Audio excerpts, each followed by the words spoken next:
Now this video should share some useful information if you're trying to figure out the best or the easiest way to buff out paint, especially motorcycle paint.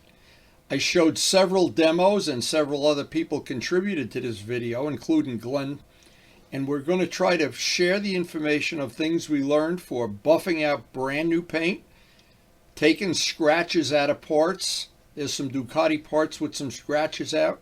We took some scratches out.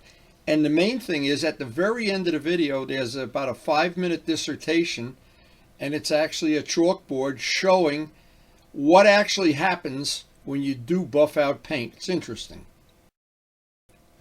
So this video is about sharing information. Now, this is number one part of information is when you paint something new and it's fresh paint, it's usually soft for a few days. It's always a good idea to let it harden up a few extra days if possible, in my case by a heating vent. Then I would sand everything before I even tried to buff with any product. I prefer 2000 grit. I've used 2500, I've used 1500. I like 2000 grit the best. Now once the part is totally flat, dull and flat, and there's no imperfections in it, and you're real happy, and in my case, I always put a little bit of extra clear on because I know I'm going to be sanding. I don't paint in a paint booth, so I always buff out the paint when I'm done with it. Relatively simple, straightforward thing, and always to be careful if you're doing this to a new motorcycle, because a lot of companies don't put a lot of clear on the bikes. So it's not like when you hand paint something yourself and you put that extra clear on. But this is the product that I use, and it doesn't matter. 4CR, they make 3 or 4 or 5 different products that are made for buffing out paint, and they all work good. This particular one is 8022. 8065 is another good one. I use the Harbor Freight buffer. It's about a $15 tool, and always put a brand new pad on. Don't use the pad the next day. Put a brand new pad on. They're only about $2. And what that usually results in is if you take paint, you let it harden up a day or two, and you go through that exact procedure that I just showed. Fresh paint that's maybe 2, 3, 4 days old even, you can put that really high gloss, that show quality finish. Now, I did all of these on separate dedicated videos in the past, but every one of these is done exactly the same way, no matter what the shape of the part or how big it is, except for the fact that I'm going to show this at the end.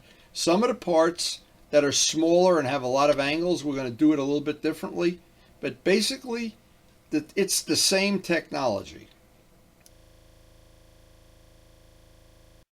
Now this is a whole line of custom products. Adams, they make the buffers, they make the chemicals, and Glenn got involved in this when he had one of his first Ducatis had some issues with the bodywork. We wanted to get rid of the scratches.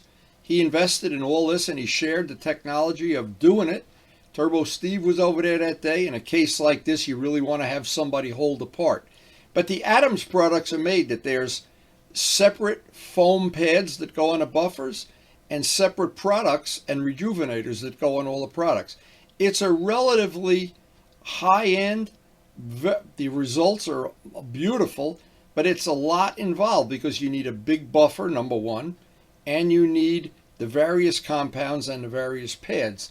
Now, Glenn never told us what the cost involved was, but the products work great.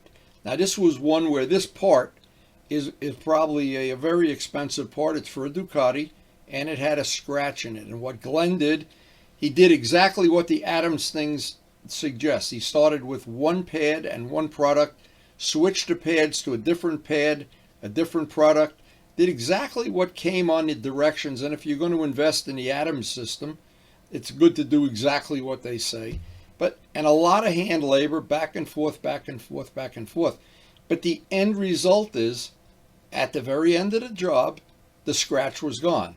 Now, I know some people would just leave the scratch in there, and there's actually people that think having beat up bodywork shows that they're tough guys. Doesn't work for me. But anyway, now he's already, I think, already on the second pad in the second product, and each time, and I think, but I'm not sure because I don't use the Adams system. I just wanted to use this demo. What they have is the rougher pad and the rougher compound take a lot of the scratch away. Then you switch to the finer compound and the softer pad. And by the way, thank you, Glenn, for sharing all this. And all of this information has gone out to many, many people have benefited from this. And you've just got to go back and forth. And if you still see the scratch, now gradually see it. Keep in mind another trick that I use. It's a real trick from Model Aviation. Is always work under fluorescent lights. If possible, fluorescent lights show every little mistake and they make it easier to get it perfect. And then when you put it out in the sun, it absolutely will look 10 times better. Now, Glenn used 2500 on this. That's another way that you could start with any number of products. But again, you want the roughest of the things. He's switching out the pads. This was a great demo, by the way, and it's in real time. It's a 25-minute video out on the channel. But Glenn really did a good job of demonstrating it, sharing with us. This is the softest of the pad. I think like the system, I have some Harbor Freight stuff. The black pad is the softest of the sponges. And then you use the finest compound at the end. You don't work the other way around with the finest compound and then the rougher of the two compounds on the top. You always wind up with the softest pad, the finest compound. Then at the end of this job, Glenn did the whole, ran the buffer over the whole part and actually did the other parts of the bike. Here's Turbo Steve. And he was a big help that day. Thank you, Turbo Steve. It's really handy. Now, a lot of times I don't have a helper. If you have a helper, it just makes it so much easier and actually safer that the part doesn't get damaged. But this was a really, really excellent demo. But again, if you understand what actually does happen when you're buffing out a scratch, this really then it makes a lot of sense. No matter where the scratch is. Now, the nice thing about these soft pads, they get in a lot of nooks and crannies, but the parts you really can't do, there always are some parts you really have to do by hand at the very end, and that really came out great. Now, this is a polish that's made by Blue Magic. It's made to polish metal. I found it worked pretty good. I wet sanded out the part with 2500. And I thought, well, you know what? What's the worst that can happen? Since all of the modern polishes are really, really good. There's very few I've found that don't work. And I wanted to try this. This is a wool pad. This was a little bit of an experiment, and it seemed to work pretty good. And because you can get all this stuff in Harbor Freight now, unlike the stuff Glenn had, this is my own little, very low budget system. It's a $15 buffer. The polish, and I haven't found any polish to be just terrible. It's just that some are just a little bit better. And it seems like the 4CR and the Meguiar's are probably at the top of that. And the Adams stuff really worked great.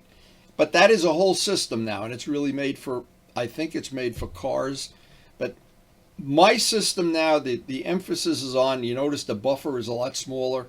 When you're doing parts like this, sometimes holding them, I like to put a fender over my knee just to keep it from flying across the room. And all of these economical buffers, they really do a great job. And for doing these kind of parts, now I don't polish cars with these little buffers. I have a big buffer for that. And I personally like, and you can see how this is metal polish. It's really works pretty good on that. And that was fresh 4-to-1 clear. And of all things, now I know other people have told me they use this polish or that polish. People have sent me samples.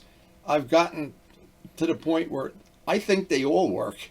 And it's the grit in the compound more than anything. And the fact that these modern buffers are so easy to use. Now, over the years, and many, many years of buffing, I've tried a lot of different products. I find many of the 4CR products, this one 8021, again 8065, these are all really, really good products. But the secret to the whole thing that I found after year after year after year, what worked for me the best was to always let the paint dry an extra day or two. and then wet sand everything before you buff it.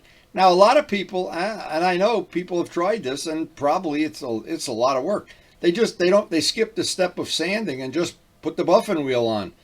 And that probably does make it a little shinier, but nothing like when you do the flat sanding. That gets rid of every little speck of dust, every speck of dirt, every possible thing that's in there. And when you hold it up to the light like that, it has a glow and a gloss. There's no way that comes out of a spray gun. That you have to buff to get that. Now, another thing, whenever you're buffing anything, it doesn't matter. This is a flat part. This is a part that a lot of little nooks and crannies and everything. But a thing that'll make it a lot easier is to have the right tools. Now, no matter how you do this, you've got to flat sand this part down. There's paint, where you have paint edges, you'll never get rid of the paint edge unless you flat sand it down, or if you don't care about the paint edge. Now, I like running my finger over those paint edges, and I don't want to feel them. Close your eyes, you can't feel them. Well, there's a couple of good tricks that have worked for me. Taking a paint stick and wrapping it with a microfiber to do the buffing, doing a lot of the buffing by hand. But a part like this, there's a lot of parts like the Bermuda parts you can do with a buffing wheel. There's a lot of parts like this you got to make little tools. You've got to kind of figure this out ahead of time. And it's 2000 grit sandpaper, and you can do most of it by hand, all the flat areas. Now, you're going to wind up getting it. You can't get in a corner or down in the middle of the ditch where it's very difficult to get. And if you skip those steps, you're going to see it in the final product. But there is a good trick that works for me.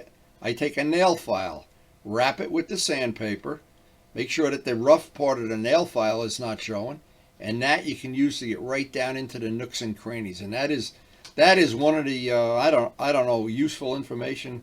Good trick that works well for me.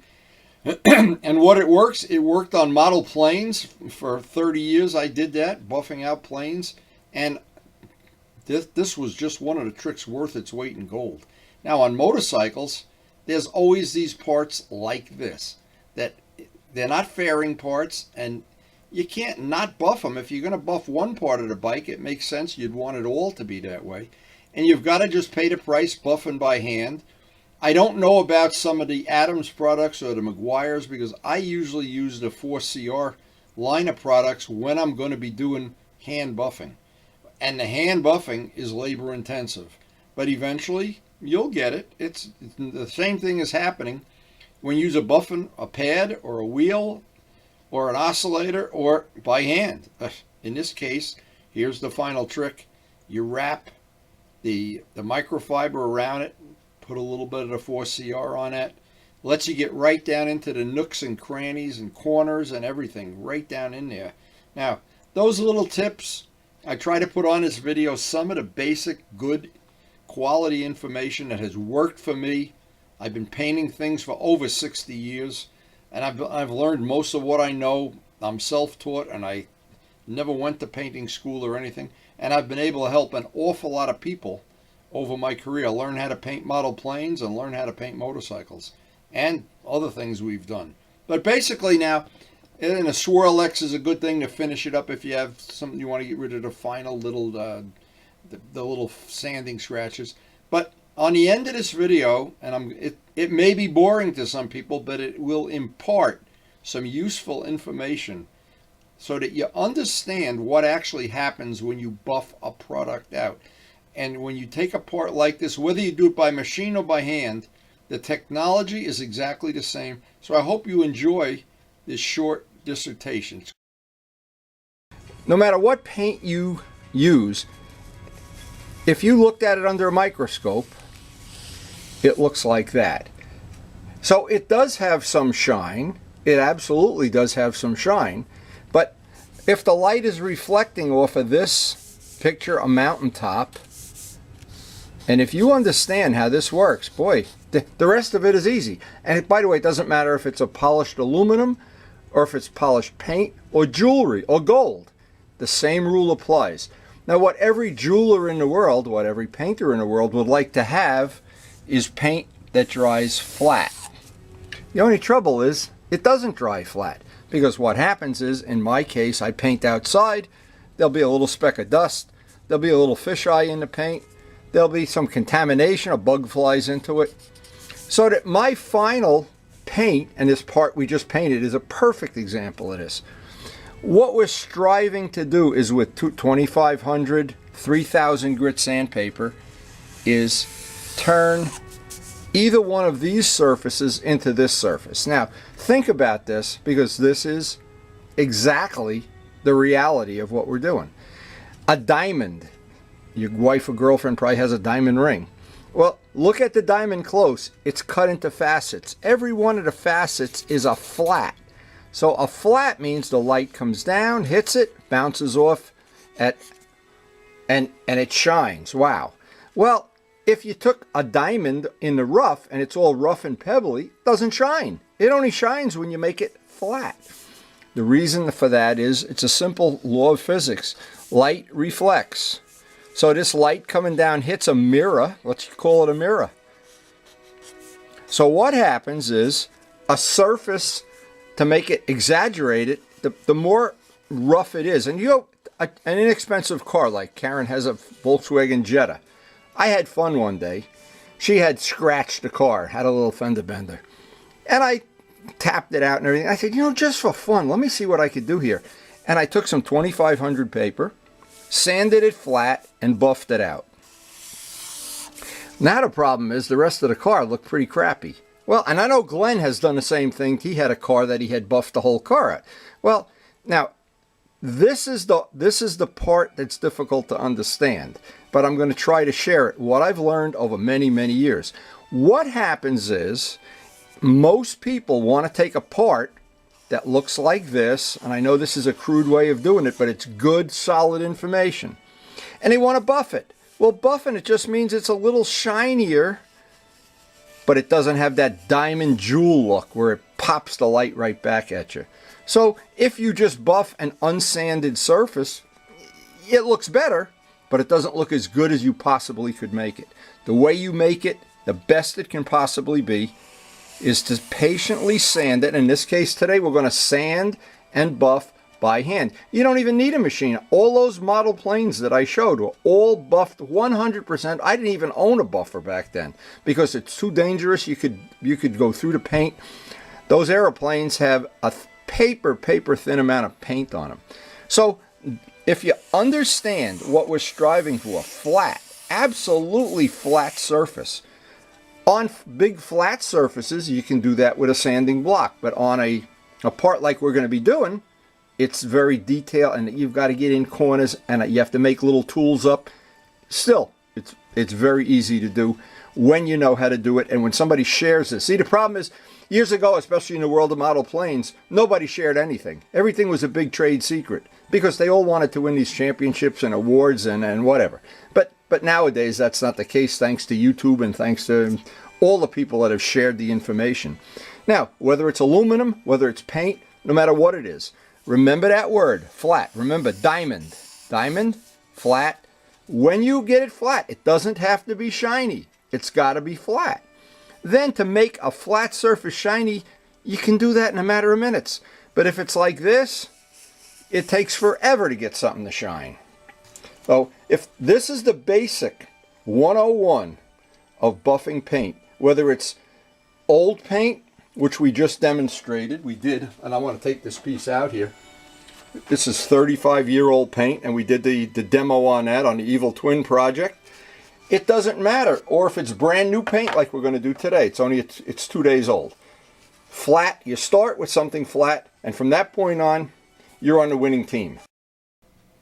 Now, what always seems to be the most challenging for people learning how to buff and paint is how to hold a part so that you don't either destroy it or break it or whatever. Now, I find if I work on a part one little piece at a time rather than try to do the whole thing at once, in this case, I'm using a table. It's a padded table with a couple of old towels, and use that as kind of a little cushion. I'm going to use some of the 4CR products, and of course they're all real good. Now, when you're buffing like this, holding a part sometimes can be tricky, and a lot of times you want to see one little spot at a time, move on to the next spot. But this is a part that it would be very difficult to do if you didn't know how to hold it. Having a soft workbench with a couple of extra old towels seems to help from getting a part in trouble. If you have a solid workbench, Formica or some kind of wood, it can scratch the parts. Every time I go to a garage sale, I buy all the old towels that are for sale for a nickel a piece and use them judiciously, sometimes a stack of 3 or 4. I use my knee. My knee is a wonderful tool for a lot of the shape of different parts, especially a front fender. Some of the parts that, every part is challenging to figure out how it could possibly, you can hold it while you buff it. But the same rules apply no matter what the shape is. And if you have big flat pieces like Glenn's fairing, you can do the whole thing almost with the buffer. When you have parts like this, some you can, some you can't. You got to do a lot by hand. But all of those 4CR products that I've been able to use over the years, they have been real handy for buffing when you have to buff corners and angles and edges and get in some funny places. It really works well. So on this video, I tried to show some of the little tips, some of the little tricks that have worked for me. And thank you, Glenn, again for the demo of the Adams products. No matter how you do it, the rules are always the same. The part has to be sanded flat, or you're going to be buffing for a long time. And the products you choose, you might find better products, but the 4CR products, and I know the Meguiar's products, they work well. And whether you have a small part like this, you got to plan on some parts of it being done by hand, and you've got to find tricky ways of holding the parts. That's for sure. So if you're new to our channel, this is the first time you've ever seen a Windy video, we have about 2,500 videos now. We have about 1,000 model airplane videos. A lot of them cover buffing. And we try to share something motorcycle related. Almost every day we post a new video. So if you subscribe, you'll probably be sick of looking at these videos very soon. But we do try to share information. The main thing is, the thrust of everything we do is to share the information, share the passion, especially for motorcycle. Again, in my personal case, my passion for painting and having beautiful, beautiful paintwork.